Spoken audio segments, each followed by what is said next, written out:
Miracle in Midtown, a short story written by Michael Arturo. Part 2.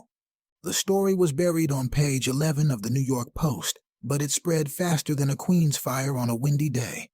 By noon, it had jumped from social media to the local news, and by 3 o'clock the headline, "Window Washer Sees Virgin Mary in Manhattan Skyscraper," was flashing across the bottom of CNN. Paulie Macaluso, who had spent his entire professional life trying to be invisible while dangling 80 stories above Manhattan, was suddenly the most visible man in New York. "This man ain't no Jesus. He don't even pay no child support." Jasmine Johnson's voice cut through the crowd gathered at the base of the Helix, her finger pointing accusingly at the tower as if Paulie might be watching from above. "Tell me, what kind of man has a vision of the Holy Mother and is a low-down mother himself?" Next to her stood Deshaun, their 7-year-old son, who looked bored and confused by the proceedings but perked up whenever a news camera swung in their direction. "That's right. This deadbeat bitch owes me $18,000 in back support. You want a miracle? Try getting that money out of him." Jasmine had dressed for the occasion in her Sunday best, complete with a hat that could have doubled as a satellite dish, her voice projecting like she was auditioning for a Broadway musical instead of creating a scene outside a half-empty skyscraper. Father Domenico, who stood nearby leading a hastily assembled prayer circle of 37 worshipers, most of whom had never attended his church before this morning, winced every time Jasmine opened her mouth. This was not how he had envisioned the miracle spreading. "Let us pray for Brother Paul in his hour of trial," Father Domenico intoned, struggling to be heard above Jasmine's continuing character assassination and the growing crowd of rubberneckers. "Pray for his wallet to open. Pray for him to remember he's got a son," Jasmine shouted back. Miguel, who had taken a personal day to witness the circus, sidled up to a reporter from NYC Action News. "I can tell you this, Macaluso's been seeing things for years, usually pink elephants if you know what I mean." Social media was no kinder. Convenient timing for a miracle at NYC's biggest real estate disaster, Helix Miracle in Midtown. Window cleaner sees Virgin Mary after cleaning with Jose Cuervo, church drunk miracle. Anyone check this guy's history? Probably trying to cash in. Scam in the sky. By mid-afternoon, a peculiar assortment of humanity had gathered at the Helix's plaza. There were the devoutly religious, clutching rosaries and prayer cards. There were the cynically curious smartphones raised to capture any stray moments of notoriety. At least 4 individuals claimed to be representatives of various television producers, each promising Paulie, who wasn't there, exclusive deals for his miraculous story. NYC Action News. It's part pilgrimage, part protest, part street fair down here at the Helix. While all denominations are represented, we do know of at least 2 Jesus and 1 Anthony Bourdain imitator arrested by NYPD for public disruption. Let's break it down for you. Some are calling it divine. Until all the facts are in, a Mother of God sighting must be taken seriously. Others, well, this could be a publicity stunt. Father Domenico, affectionately known as the patron saint of organized crime, says it's real. Paulie Macaluso, the delusional drunk, has a history of fabricating whatever he can to get out of whatever trouble he's in. And then there's Jasmine Johnson and her abandoned son Deshaun. They want their piece of flesh. Things have taken on a life of their own at the Helix this afternoon as the crowd awaits the return of whatever heavenly vision the Holy Mother has in store for us today. Back to you in the studio. There were also 3 psychics offering to channel the Virgin's message for a modest fee. A man selling hastily printed T-shirts with, "I saw the Virgin at the Helix and all I got was this lousy T-shirt," and a woman with a petition demanding that the Helix be designated a religious landmark. The building's security team, overwhelmed and underprepared, had established a perimeter with flimsy portable barriers that looked ready to collapse from the sheer weight of public curiosity.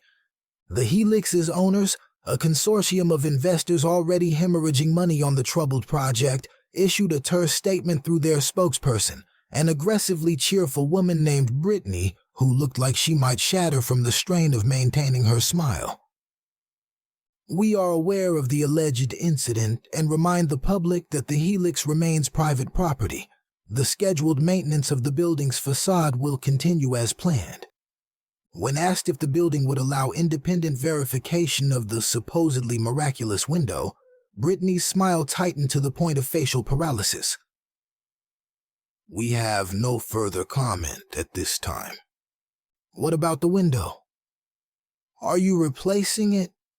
shouted a reporter from the back. "As previously stated, the scheduled maintenance will continue as planned." Her smile remained frozen while her eyes seemed to be sending distress signals in Morse code. Meanwhile, Paulie Macaluso read none of this. He had been suspended pending an investigation into his unauthorized statements to the press, though he had spoken to no reporters, only to Father Domenico, who apparently had the discretion of a Times Square hawker. His boss, Vincent Calabrese, had left 2 voicemails, each more threatening than the last. "Macaluso, you better not be using this holy roller crap to get workers' comp or some kind of lawsuit going. You signed an NDA when you took this job. No talking about the building's defects." And later, "My lawyer says if you're using some religious angle to get around the NDA, we can still sue your ass back to the Stone Age. Call me back, goddammit." Paulie's apartment in Queens felt smaller than usual that night, the walls closing in as he paced from kitchen to bedroom to living room, ignoring the buzzing of his phone. Adriana had texted 3 times, asking if he was the crazy window guy everyone was talking about. Sophia from his building had slipped a note under his door, asking if he wanted to talk about his experience over dinner. The bottle of Jameson on his counter seemed to be the only thing that made sense. Paulie grabbed it by the neck like an old friend and twisted off the cap. "Some miracle worker I am," he muttered, taking a swig directly from the bottle. "Can't even keep my job." His phone buzzed again. This time it was a text from a number he didn't recognize. Text: "Mr. Macaluso, this is Evan Hirsch from Golden Hour Productions. We're interested in your exclusive story for our new series, American Visions. We can offer a significant advance. Please call at your earliest convenience." Before he could toss the phone aside, it buzzed again. Text: "Paulie, it's Miguel. They're replacing the window on 47 tomorrow morning. Just thought you should know." Paulie took another pull from the bottle. Outside his window, a police siren wailed, and somewhere down the block a car alarm joined the chorus. The soundtrack of Queens on an average Tuesday night, oblivious to visions of the divine or the absurdity of a washed-up, alcoholic window cleaner being chosen as a messenger from God.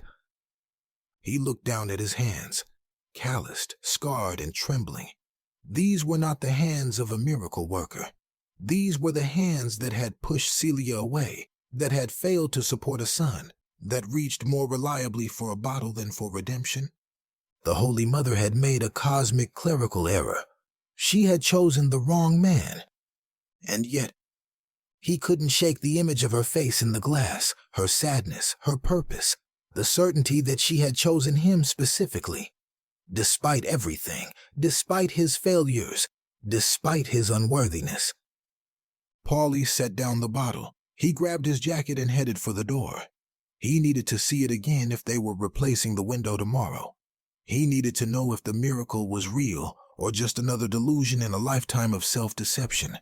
As he stepped into the hallway, he nearly collided with Mrs. Petrovich from 4B, who clutched her rosary and gasped at seeing him. "Mr. Macaluso, I saw you on the television. Is it true? Did you see her?"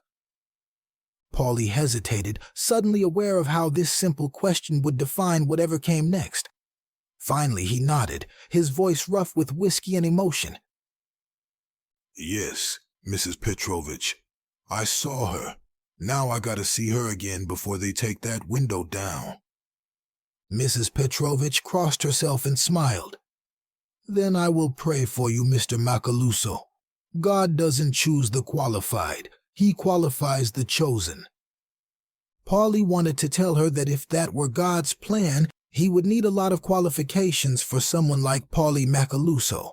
Instead, he nodded again and headed for the stairs, stepping into the night and toward an uncertain destiny that awaited him in Midtown Manhattan.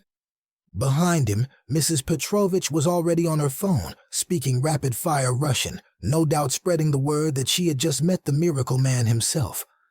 By the time Paulie reached the Helix, the crowd had doubled, with the faithful and the skeptical gathering to witness divine intervention or human folly. Or maybe, just maybe, a little of both. End of part 2.